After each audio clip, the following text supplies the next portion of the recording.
Broiler আর 210, 200 বড় মাল আর এবং গিরিল ছোটটা যেটা কেজি সাইজ সেটা হলো 220 টাকা 25 টাকা যেটা কেজি সাইজ কাপ্তান বাজার। এবং সোনালি চলতেছে আপনার 300, 310। কাপ্তার বাজার আগুন লাগে গেছে, সারা বাংলাদেশের বাজার কাল থেকে আগুন, পুরোই আগুন থাকবে।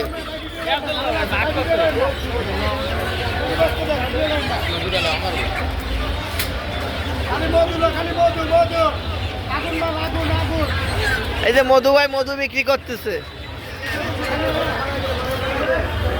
সবাই দেখে শুনে বাজারে মাল বিক্রি করেন বর্তমানে।